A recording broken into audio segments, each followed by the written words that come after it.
Hello, ladies and gentlemen, and welcome to the Coco McMillan Show. You may have seen her in Morocco, New York City, Los Angeles, California, Detroit, Philadelphia, Chicago, Las Vegas, Nevada. One of the background singers for Mickey Howard and the late, great Gerald Levert. Ladies and gentlemen, your host, the beautiful, the wonderful, the spectacular, Miss Coco McMillan.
Good evening, everyone. Good evening, and welcome to the Coco McMillan Show, where we make it happen. I am so excited to be with you today. God has been awesome today. It is such a beautiful day outside, and we have so much to be thankful for. This is the Coco McMillan Show, where we bring some amazing flavor to the virtual show. The virtual talk show circuit, featuring our national and our local recording artists, musicians, business owners, social media gurus, and mental and physical health awareness. This is where we make it happen. This show is designed for you. It allows the guests to come on the show to talk about their opportunities, their career goals, their challenges, awareness. We bring this show to the network just for you. We want you to bring your experience and your knowledge to the show because we believe in sharing your journey, promoting your journey. Millions of people can be blessed just by your testimony. I say that every week because you never know what soul you are saving just by your testimony. So if you want to be a part of this show, please contact me at cocomcmillanmusic@gmail.com, or you can reach me on any of the social media platforms. I am here for you. Just let me know that you want to be a part of the show. We have been having some amazing guests this year. I'm so grateful for what God is doing for the show, for the network, and thanks for all the support. Listen, if you want to continue to support the show, we are here. Please make sure you reach out to us. If you want to be a sponsor or want to donate, please, our Cash App is $, that's THECMS. So please support the show. We want to continue to bring our guests to the show and have the show to be fabulous for you, give you information that's needed and keep you connected.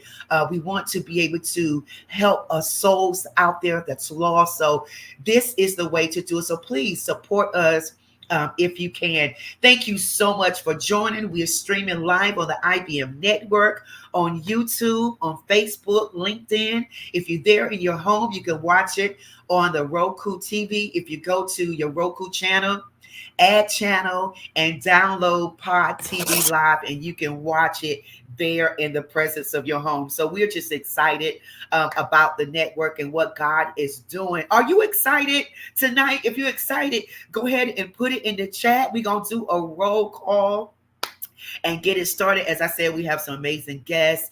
Our roll call. So let me know that you're here. Let me know where you're watching from. Go ahead and share and like the broadcast. Make sure you let your friends and your family know that you are about to spend the next hour with your girl Coco McMillan, and it's going to be lit. I mean, we have some fire on here tonight. I'm so excited about Bishop. Bishop T.L. Blacknall is here all the way from New Jersey. Judy, Assistant Pastor Judy Favors, thank you so much for joining. Listen, Judy, New Jersey is in the house. Bishop Blacknall is here with us. So, Lady Blacknall, thank you so much for watching. A shout out to Lady Blacknall. She's in the building. Miss Kate, thank you so much. Good evening. Good evening. Thank you for watching.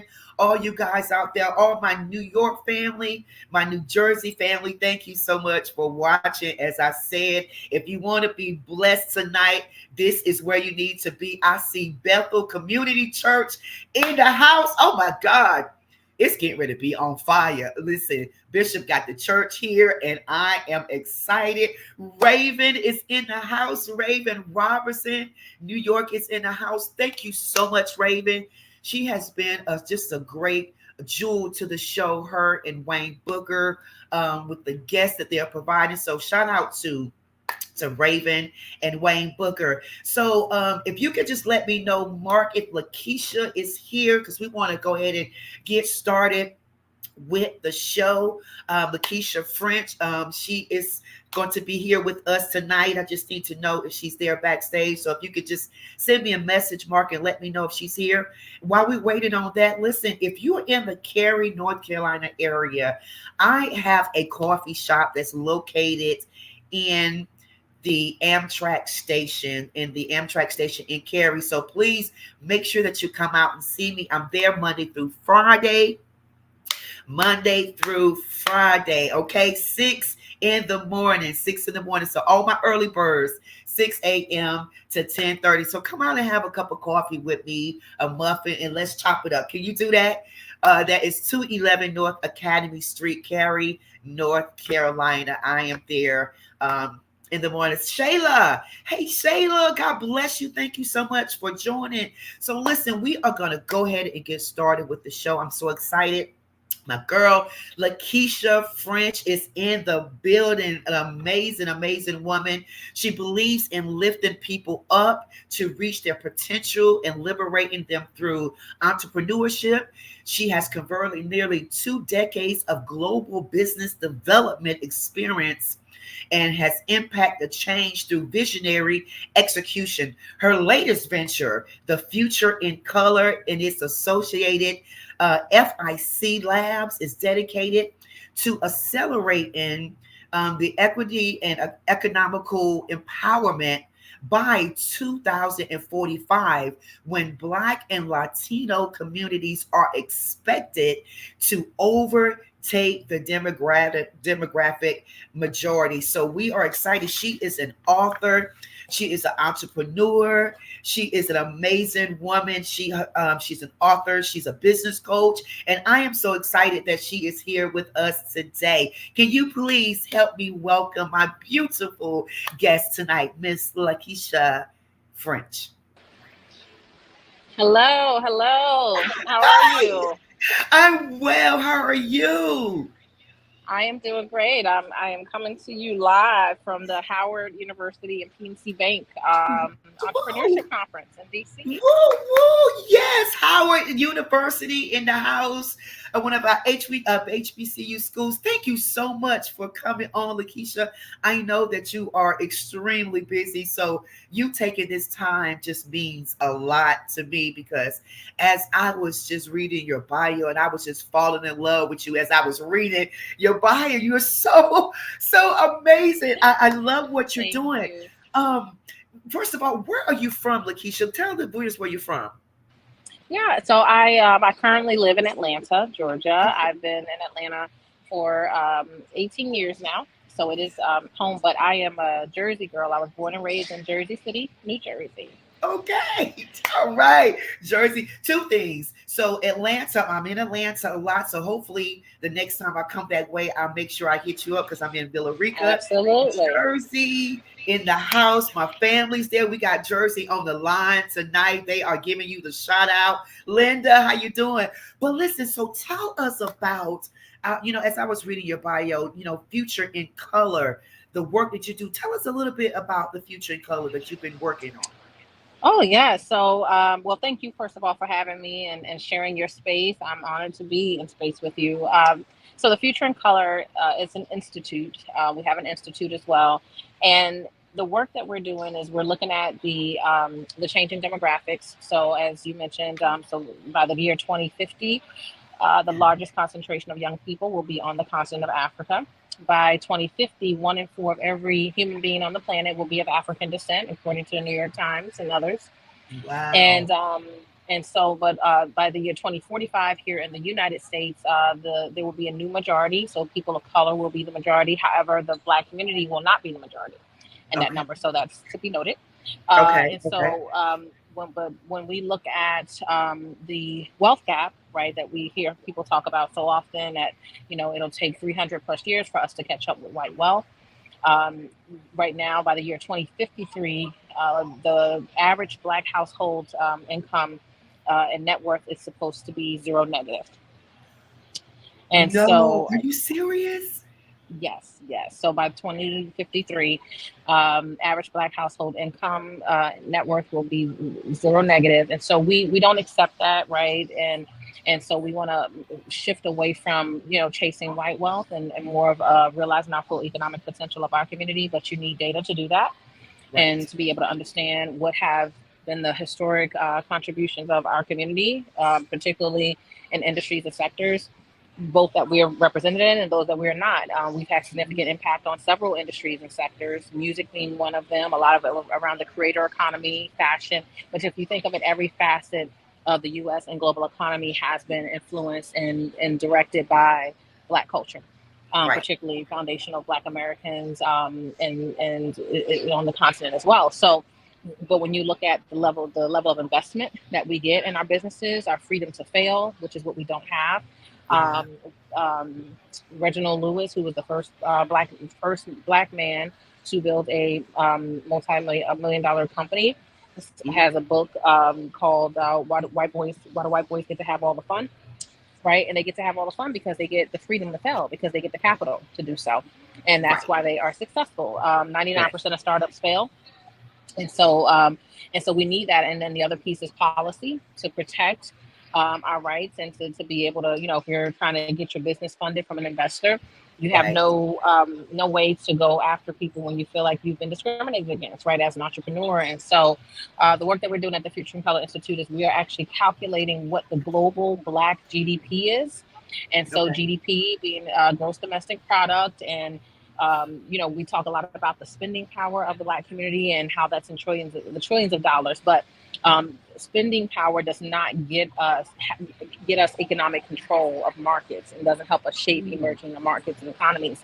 So we need to be producing, not consuming more. Mm. And so, if you, for instance, in Kenya, well, there's a tons of progress happening there. Most of the wealth, most of the GDP in Kenya is owned by 16 families, which means that it's not a country. It is literally um, they call it, and I think I can't remember the guy's name, but he's like, where this is a plantation, not a country, right? If, Right. if, if Right. Right. 16 plant, if 16 families control over 90% of GDP, which is the gross domestic products, which means If you're not creating products, if you're not owning intellectual property, if you're not building businesses and industries where you have the ownership models, then you're not only not transferring wealth and creating it, you're also not controlling the GDP, the gross domestic product, right? And so we're focused on growing the Black GDP by 50% by 2050. We want to be able to determine and look at from a data perspective where we need to be in the different industries and sectors. How many Black attorneys do we need in the music industry by 2043?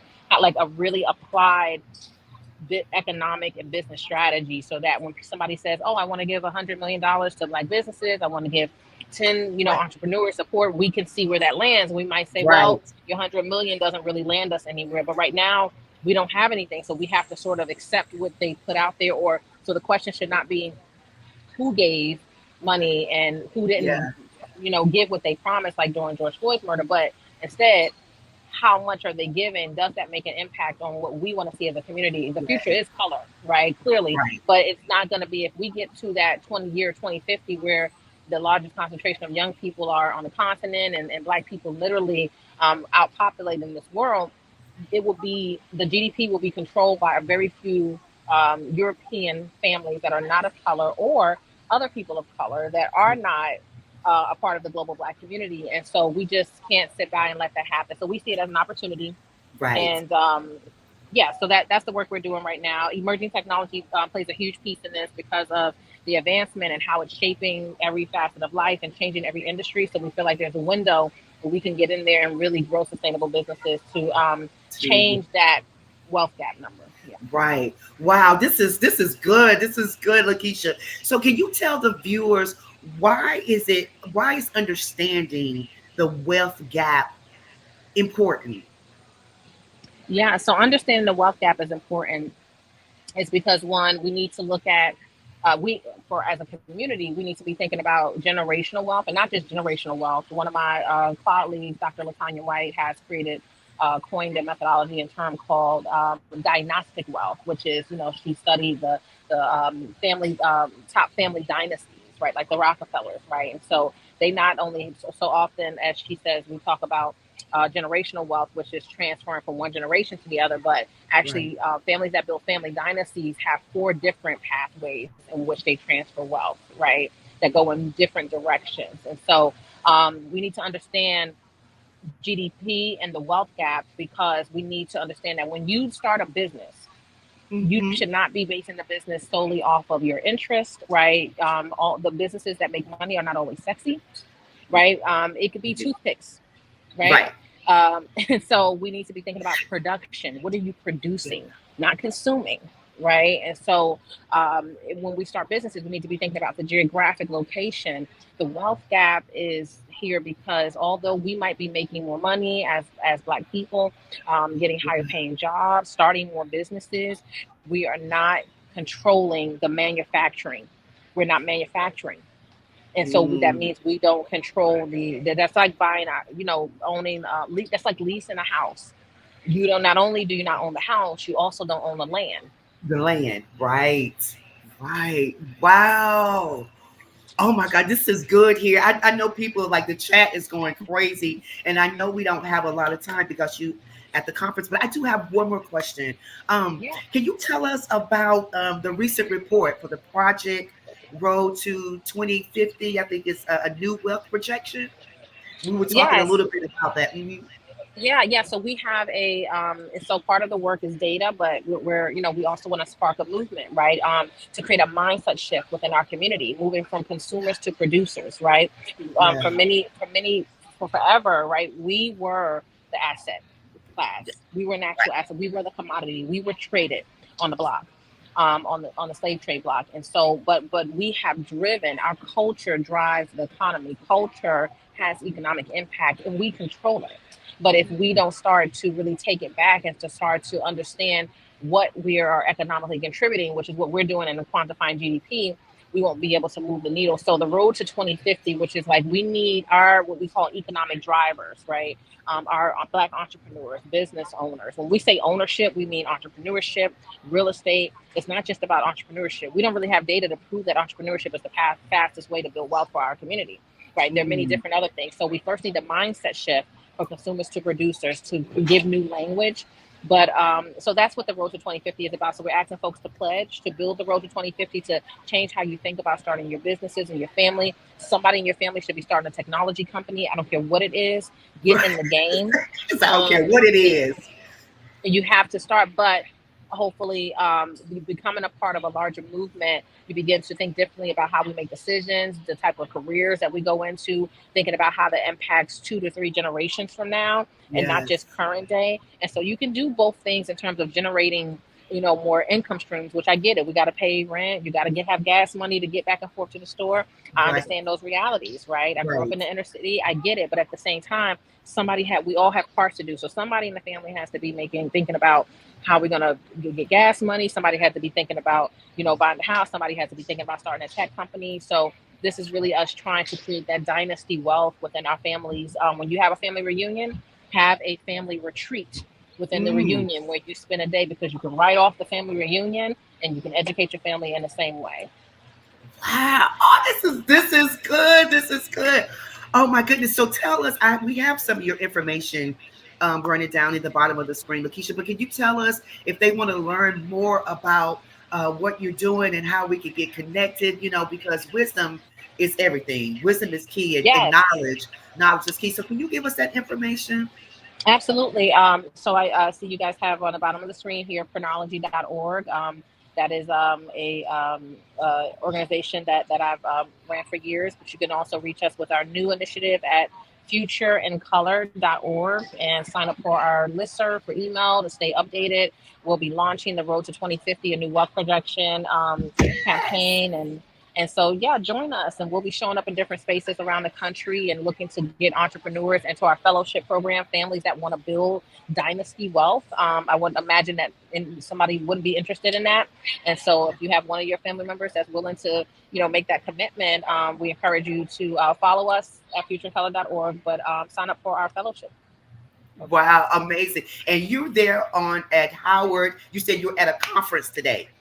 Yes, how Howard University and PNC Bank have gotten together with Morgan State, a few other HBCUs, and so they are making a collective effort to connect HBCUs to build Black entrepreneurs. This conference in particular is about commerce because, again, we talked about production. And it's great to have good ideas, but take your idea from concept to commercialization so that you can produce and you can bring wealth into your family. Yes. Oh, I love you. Yes, that's what I'm talking about. That's what the show is about, everyone that's listening. And I love what she was saying, just the information that she gave about moving from consumers to producers, changing your mindset. So that movement is very important. So Lakeisha, thank you. Thank you for taking the time out your busy schedule. We're going to have you come back and give us some more information about that, but thank you so much. I will. I'll come back. In September, we will be at the United Nations helping to open up the Summit of the Future. We're taking a conversation all the way to global leadership, and we'll be convening global Black leaders. So we would welcome everybody to come meet in New York, and we're going to be setting a global Black agenda around something. And that you have that date, September. September. So if they it should be around the week of September 20th. But if they sign up for that email, we'll have updates and get concrete dates back. But I'll be talking to you again. I'm sure we sure will. Yes, we will. So thank you so much. God bless you. The best is yet to come. I'm so grateful that I had a chance to speak with you, and we'll certainly be talking soon. Thank you so much. I appreciate it. Thank you. God bless you. Thank you. Bye-bye. Oh my goodness, that was Miss Lakeisha French all the way live at Howard University.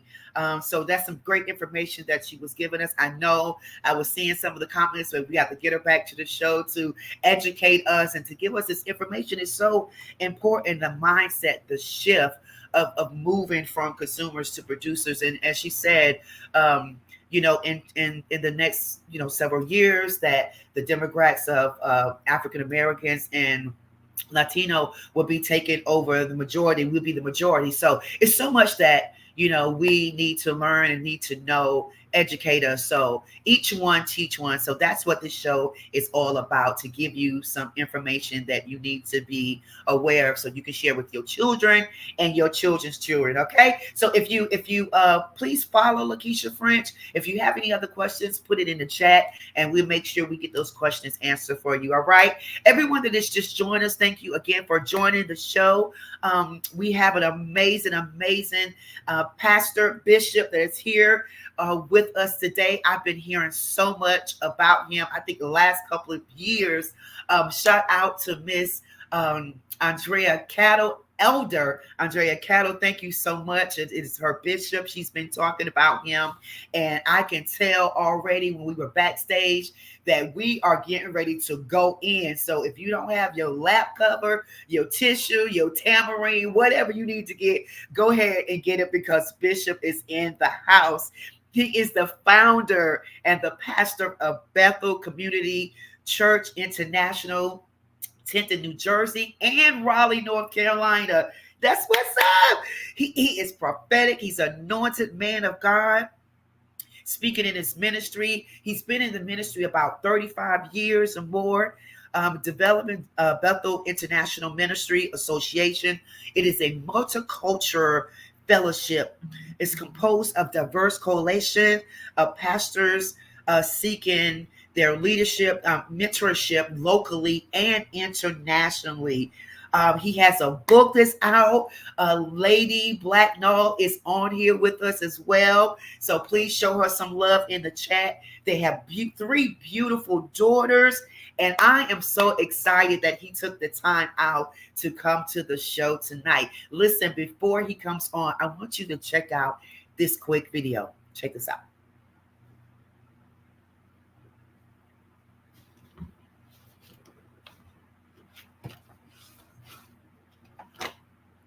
And Mark, if we're ready for that video, if you don't have it, we can go ahead and bring Bishop on. I'm so excited.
Wow.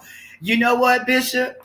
I'm sitting there reading, so I'm looking at the questions. I wonder how many viewers out there was getting those questions right or wrong.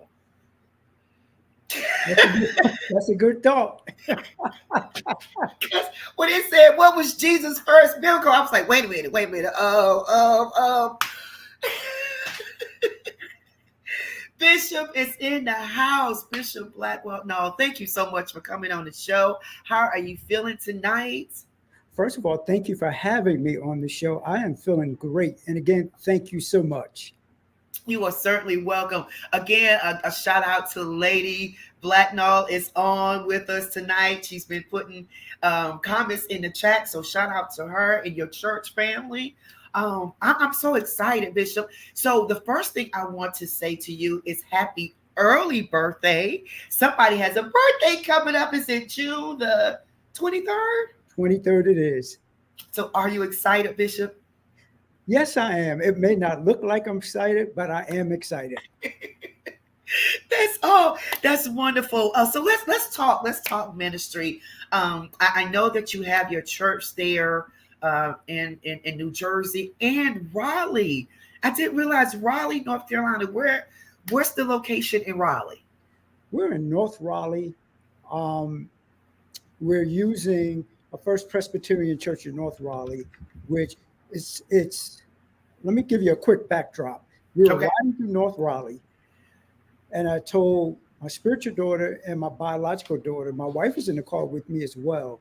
I said, wow, that's a nice looking church. Turn in the parking lot. It's a true story. Pulled in the parking lot, and the pastor was coming out. She was coming out. They had just refurbished the church and refurbished the fellowship hall. She came out, and I wanted to know who the pastor was. I didn't realize it was a lady pastor. So that being said, we got into a conversation about the property, and it's 11905 Strickland Road. Okay. And that's North Raleigh. And she said, I'm the pastor. And not knowing that she had she studied in New Jersey. No. Yes, for her doctorate degree, she studied in Princeton. And we just got into a conversation. It was very, very organic conversation with us. And then because your Presbyterian churches are elder-led, so we had a meeting with the elders, and we got into a conversation. I told them I was born in North Carolina. And one of the elders was like, wow, we were born in the same county. And it clicked right from there, and the rest is history. Oh my goodness. It was meant. It was meant, Bishop. It was just meant to happen. I since I'm here in Raleigh, North Carolina, I definitely have to come over and visit the church. Absolutely. I'll have a chair with your name on it. Okay. I love it. I love it. So let's talk ministry. I was, when I put out the post, I said, a lot of people in the ministry, they're hurting, Bishop, right? They're hurting. My question is to you. You've been in ministry for a long time. How were you able to stand some of the test of times, in your walk in ministry? I'm going to be honest with you, straightforward, my wife. She has been that balancing act for me when I wanted to quit, when I wanted to throw the towel in. But again, I grew up in a family where your word was your bond. Yeah. I didn't want a pastor. Wow. I wanted to work for the government. I wanted to travel throughout the world. And at 50, I wanted to get married. And by that time, I would have had some stuff saved on the side and all that. I did not want to pastor a church because I didn't want anybody asking me about my personal business, my personal life, and all the other stuff. But when God called me, I knew I was called, but I didn't want to answer the call. Right, so right. My wife is the balancing act and my commitment to the Lord. Oh my goodness, that's amazing, because there's so many people and that's struggling that do not have anyone to turn to. I mean, they're 1 foot in, they're 1 foot out. They see things that's going on in the church and they question it, but then some, it's just the mind of the battling of the mind that's going on right now. So do you think that ministry has changed since the pandemic? Absolutely. Ministry has drastically changed. I was at a conclave. I was asked to speak at a conclave. Make a long story short, that's where all the bishops and the apostles come together and talk about the direction they think the church is going. Mm-hmm. I shared with them, and everybody got quiet because there was a lot of older leaders there. And I shared with them the technology shift. Mm. I shared with them what I sensed the direction where the church was going. Now, the joke is, I mean, I got a great sense of humor. I wanted to wear, you know how it is, you're in the urban community. I wanted to wear a red pair of shoes. My wife said, hey, you wearing these red shoes and all that? That's old school. I'm not going to let you wear these red shoes. And I started laughing. I just almost literally laid on the floor and started laughing because I know as a pastor and a bishop, you have to have a healthy mindset. Right. So when I went to the conclave and shared with the people right before the world shut down, I told them, we need to do this, we need to do this, we need to do this. And everybody just folded their hands and like, here's Blackmell again. He's off the chain, out of the box. And bam, when the world shut down, we was prepared. Oh my God. Because again, most people don't realize it's a difference between preaching and pastoring. Wow. Yeah. And the pandemic caught a lot of preachers not pastoring. Come on now, Bishop. That's it. It's a difference between an evangelist and a shepherd. That's right. Yeah. So shepherds understood that, okay, it's about time to make a shift. Yeah. Because the world, every so often, let's use Apple as an example. Every year they come with a new device. That's right. But the church like using old methodology in a new season. Yeah. Yeah. So a new season was coming, and I was sharing with them, it's time to make a shift. And they just said, basically, absolutely no. Wow. And when it happened, you were prepared. Exactly. And a lot of preachers became overwhelmed, depressed, because the finances wasn't there to do ministry. Yeah. It wasn't embracing technology where our counterparts was embracing technology. It was a drastic change because urban church, we're used to performance, theatrics and all that. And now you're sitting in front of a cold camera and you can't have the theatrics and the Hammond organ like you used to. That's right. That's right.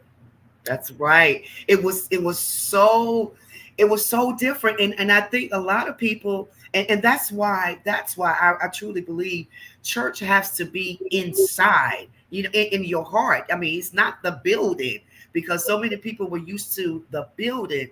So when they didn't have the building, they was confused. That's the difference between, as you said, the shepherd, and do you believe that since now that we're back a little normal, do you think, what do you see now? How is it still have shifted? Because, most people are back in the church. It took us 3 years to go back into the church, even when they went back. So we were still outside. But Bishop, I'm seeing some people still haven't been back to the church. The pandemic is over. They still haven't come back. Well, a lot of people are not going to come back. And that's where the shift is at. That's where you have to brace. For lack of a better word, you have to, oh man, I had a word. You have to embrace understanding the brick and mortar vis-a-vis technology, YouTube, all the other platforms and all that. So we have to embrace the fact now we really have to use technology to our advantage.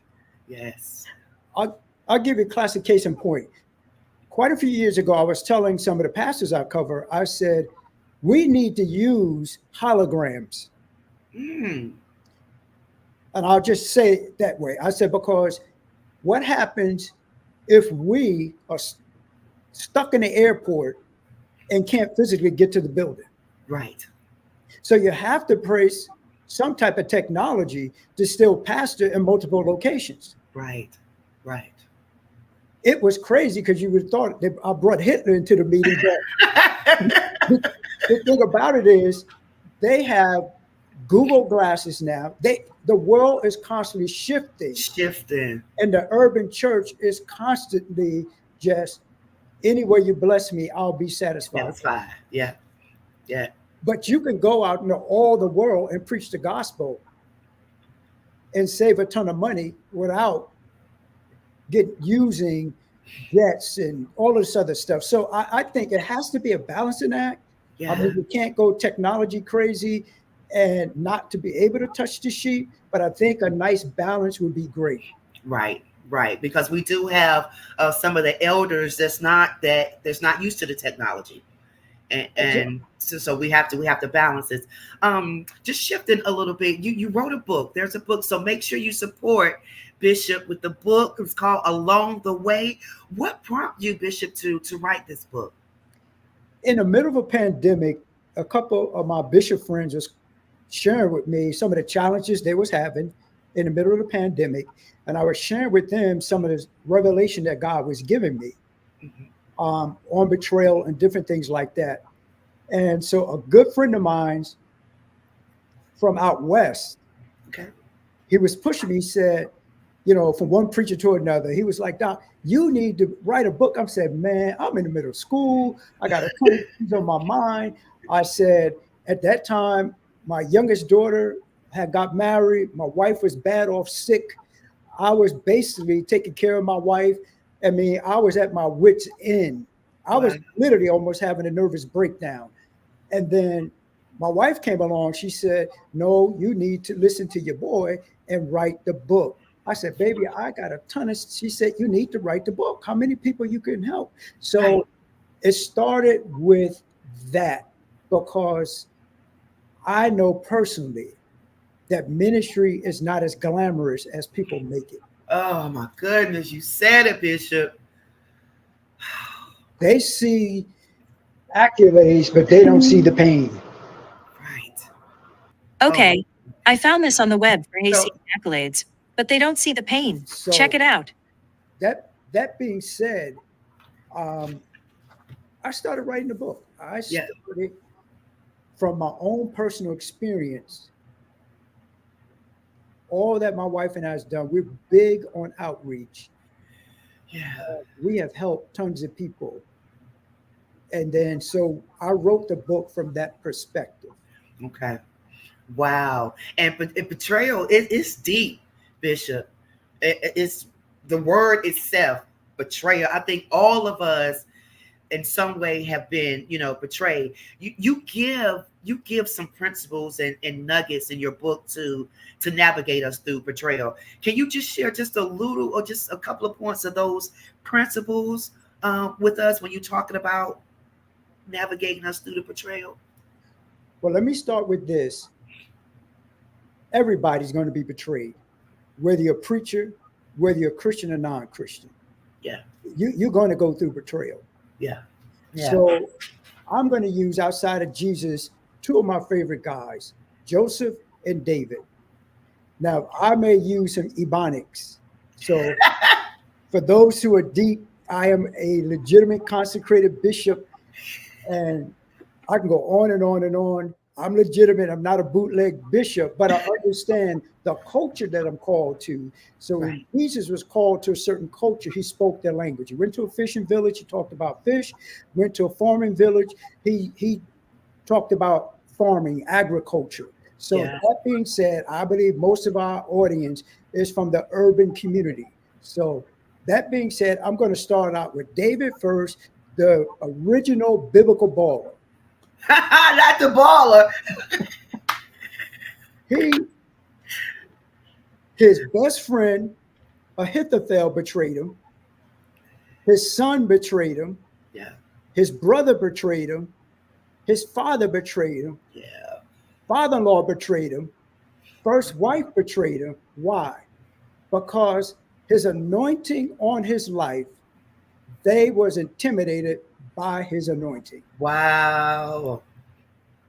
And a lot of times I drop this nugget Tuesday night. It's hard for a lot of people that is not seasoned to distinguish their assignment and their assassin. Because every God-given assignment, the enemy is going to send an assassin to try to destroy that assignment, aka somebody's going to betray you. Right. Wow. So we have to understand that some people only are in our life for a season. Yes. And a lot of times we don't know when that season is up, so we get hurt when we try to hold on to them. So David was betrayed, but understand that betrayal set him up to be the ideal king in Israel, because after David, after him being the king, everybody was measured against his leadership. So that's right. It starts with your family, your friends, and your loved ones. Yeah. Oh my goodness. And it's deep. And I think sometimes when people are betrayed, okay, using me for example, I've been betrayed. I shut down, Bishop. If there's a wall, there's a wall, and I'm not letting no one get through that wall. And I know, Bishop, that's not good. That's not good. But what do you say to someone? What do you say to someone when they're going through that situation? There may be someone out there right now that's listening to this podcast and have been through this betrayal. What can you tell them, advice to give them at this moment?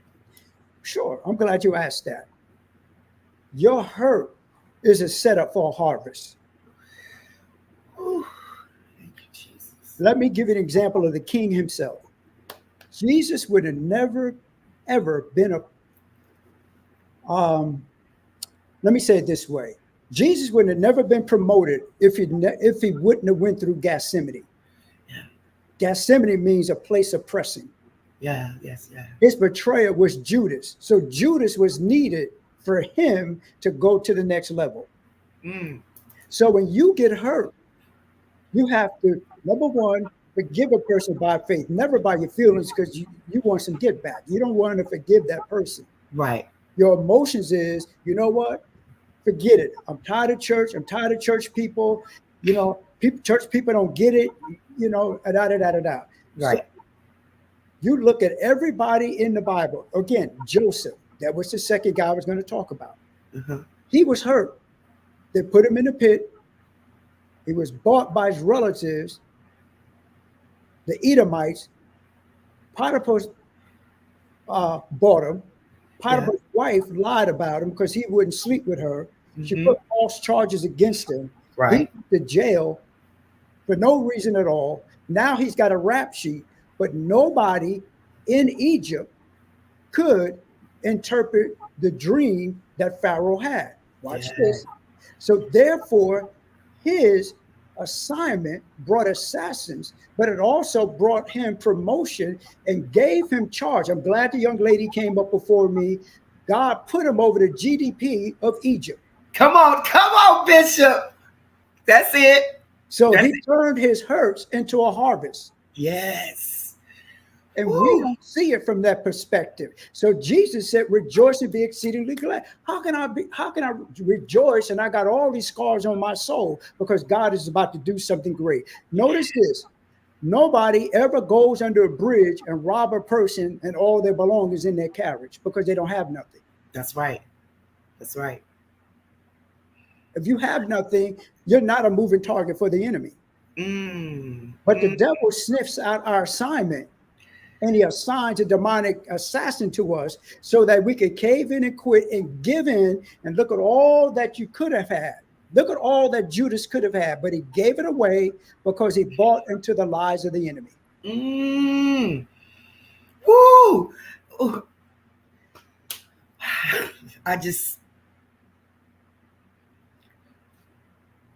So be encouraged, whoever has been stabbed in the back, who has been betrayed, could have been a spouse, could have been a family member, could have been an organization. Yes, it could have been a church institution, whatever the case may be. Could have been your booking agents, whoever the case may be. The Yes. Bible said, rejoice and be exceedingly glad. I want to speak over somebody's life right now. If you're going through betrayal, it's only a setup for you to reap a harvest that is going to blow your mind.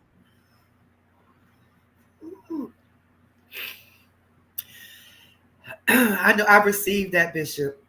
I received it, and I could see the chat is going crazy here about that. And Malachi, thank you. This is good teaching right here. This is good, Bishop, because somebody that was on here tonight is dealing with this. Now, God set this up, and I truly believe in how he does things strategically. Like he had Lakeisha to come before and talk about, the GDP, and then you come and we talk about betrayal, and they're going through it right now, and just the nuggets that you give them to save their life, to help them, because you can go left and not come back. But when you speak in life and speak in the word and knowing that it's a setup. So, just go ahead and thank God. And I'm speaking, go ahead and thank God in advance for the betrayal, because what he's getting ready to do for you. So look good, you got to look forward, look ahead. And I know someone is texting me right now and said, tell Bishop he doesn't understand how much he's helped me tonight. And see, and then Amen. Didn't even know. That's what I'm talking. So Bishop, how can they get your book? Where is it? In the stores? Is it on Amazon? How can we get it? Amazon. You can find it on Amazon. Again, this book was birthed out of the pain I was going through in that season. And I'm in the middle of writing another book. It should be out before September. It's I call it my daughter. It started with my daughter. She came to me. She said, Dad, stop playing with this relationship stuff. Get out there. And so it should be done before September. I call it the Relationship Bible, because a lot of people, again, don't know how to communicate. They do a lot of talking, but don't know how to communicate. Yes. Oh, and that kind of sets me up for the next question. We have a lot of couples that's on here tonight. You've been married, Bishop, over 40 years to the lovely lady Blacknall. Tell us, how do you keep your relationship and the marriage from being stagnant and feeling stuck? I mean, 40 years. There's a lot of people, even couples out there now, they're not lasting 2 years or 30 days, Bishop. Can you give some of the couples some insights of how to keep marriage together? I would tell the brothers, number one, and this is scientific, women think from a different side of the brain than the man. Yep. So therefore, stop talking and learn how to communicate. That's good right there. Because a woman's perspective is totally different from a man. That's why I shared earlier. That helped me up until this point with ministry, where I would see something different. My wife would see it from a different perspective, but we would sit down and communicate and say, you know what would be the best practice to deal with the situation? Now, even though I'm the husband, but if she have a better way, I'm going to go with that better way. That's right. That's right. That's right. And communication, most people argue, and understand it's not a sin to argue. The sin is not bringing that argument to a determined end. Because remember this, Peter and Jesus got into a discrepancy. Jesus was the most controversial leader in the Bible. People don't see that because they see him as a Sunday school savior, that everything was cool and the birds flying around him. Jesus was controversial in a good sense. Paul and Peter got into it. Paul and Barnabas got into it. But if you're going to have a disagreement, where's the finish line at? What is the resolution? What is the resolve? So communication has held my marriage. It is the glue that holds this fabric together. Wow. So would you say that is the key to a healthy, like what's the key to the healthy and a godly marriage? Is it the communication? Well, we all know, yes, it's Christ-centered Yep. communication, Hmm. and I will stop there. So communication is king. I tell people that all the time. For instance, I preached in South Africa for years. I don't speak Zulu, Hmm. so I have an interpreter. Right. So they translate to me what the person in Zulu is communicating. So I don't have a misinterpretation of what they're saying. Mm. When I preach, that's why my eyes lit up. So when I preach in Nairobi, Kenya, it takes me a couple weeks to catch on to Swahili. Yeah. Yeah. Yeah. Yeah. So I know how to properly communicate, but until then, I get an interpreter. Right. So when a person is talking, the wife may be saying go left. You may be programmed in your mind, I'm going to go right because I'm used to going right. Right. Right. So Right. that's where it has to be a moment to say, okay, I heard what you said, but I don't understand what you're saying. So when you talk to me, I'm going to regurgitate what you said and analyze it so that we're on the same page. Let's communicate. Let's communicate. That's good right there. Yeah. Listen, I'm getting ready to get country. Y'all hear that? But that's good about keeping it together. And Lady Blacknall said, in the chat, she said, we are a team. And we're a team. And that's what it's about. The communication, being a team, God first. You talked about, and it kind of takes me, and I know we don't have much time, but we're talking about leadership. And you said something earlier about you had spoken at a leadership conference.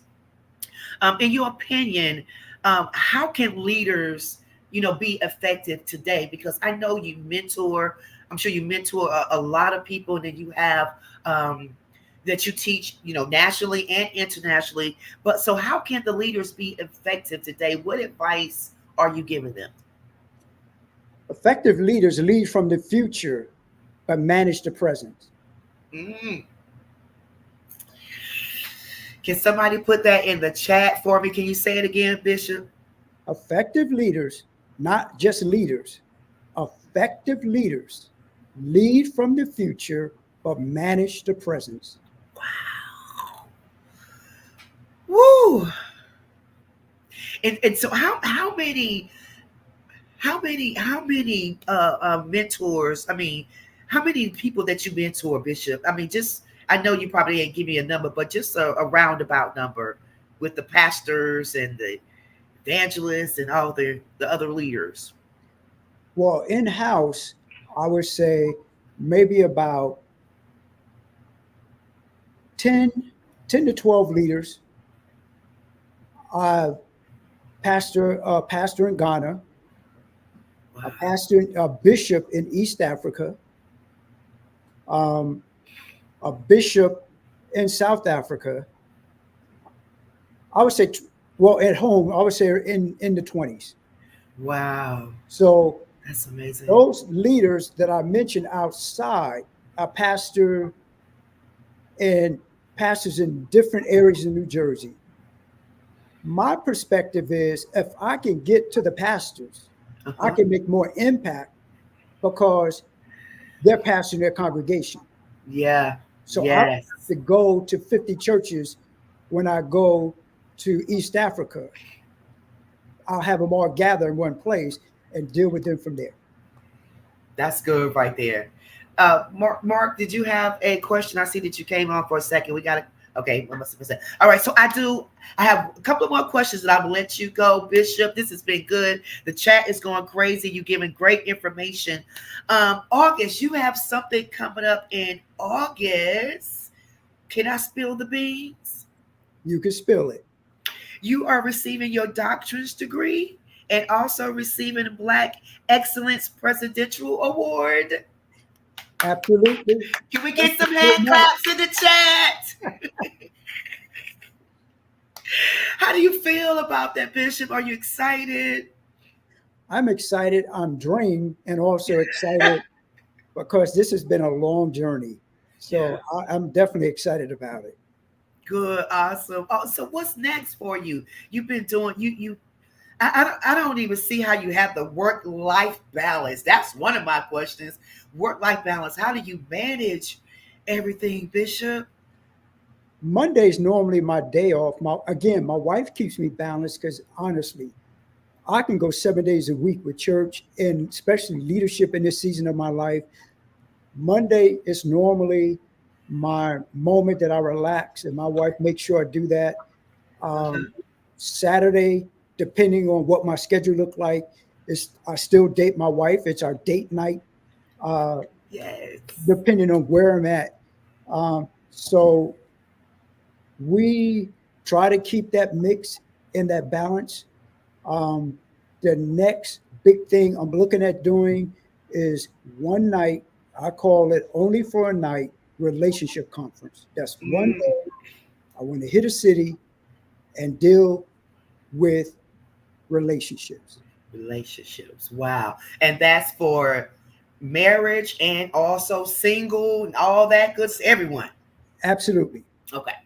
Good. So we're gonna please keep us posted when that'll be. Your church family is here. Can you just tell the viewers where we can find you? We have your information that's running at the bottom of the screen, Bishop. But if you want to give a shout out to your church, family and everything, can you do that at this time? Welcome, Bethel Nation. Thank you for being a part of the Bethel Nation and being a citizen of Bethel. Thank you for your support, your prayers. Lady and I, we love you to life. You know, my favorite phrase is stay in faith and watch God work. And we love you. You can't do nothing about it. For those who are in Raleigh, North Carolina, you can find us on Strickland Road, 905 Strickland Road. And in New Jersey, you could catch us at 31 Park Place or in Tinton Falls, New Jersey. You can find me on YouTube. You can find me on Facebook. You could check me out far as inspiration on TikTok. And you can catch me there. You catch it? You said TikTok, Bishop. All right. That's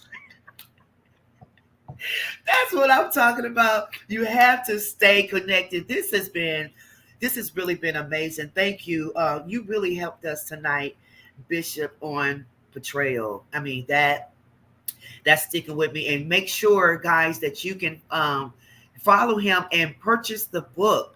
Purchase the book. He said it's on Amazon. You can get your copy today. Make sure, because I'm telling you, it's going to bless you. You know, those 8 nuggets he give you to help get you through it is going to bless you. So, Bishop, thank you again. Any final words that you would like to say?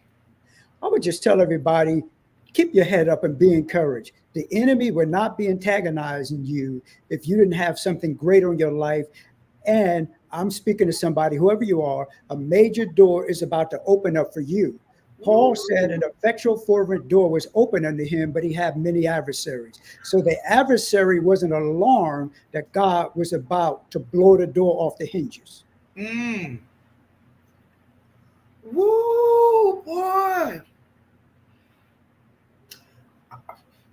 I don't know why you trying to do this to me right now, Bishop. At the end of the show, I told him to go get their lap covers, their tambourines. This is good. Be encouraged. Be encouraged. Make sure you follow Bishop and learn more about the ministry.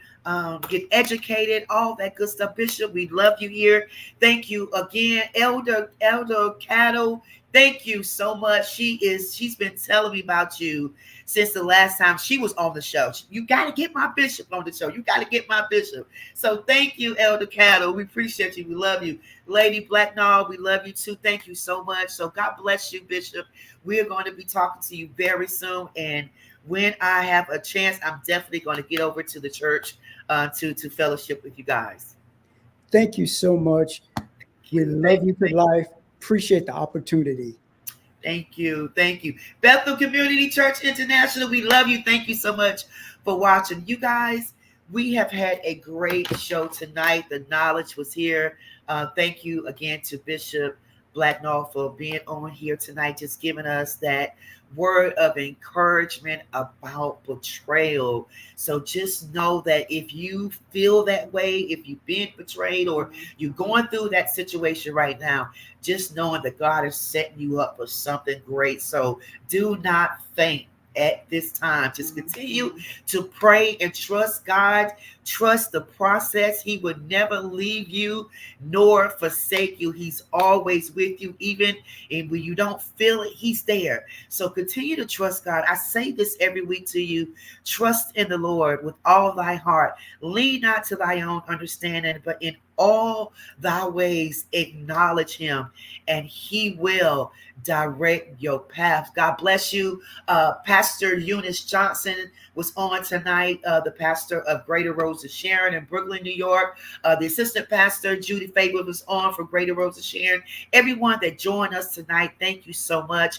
We are going to leave you tonight with my girl, Kim Person, her new video and song, Fall on Me. God bless you. We'll see you same time next week.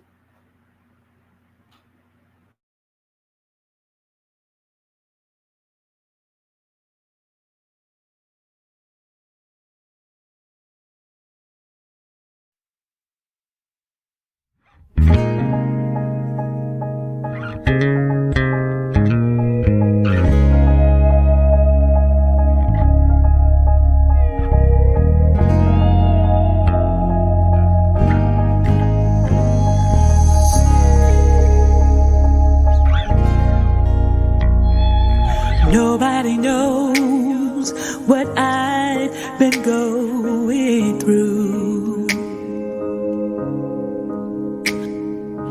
Nights I cried out, Lord, what shall I do? But in pain, times I'm so confused. Without your help, I can't make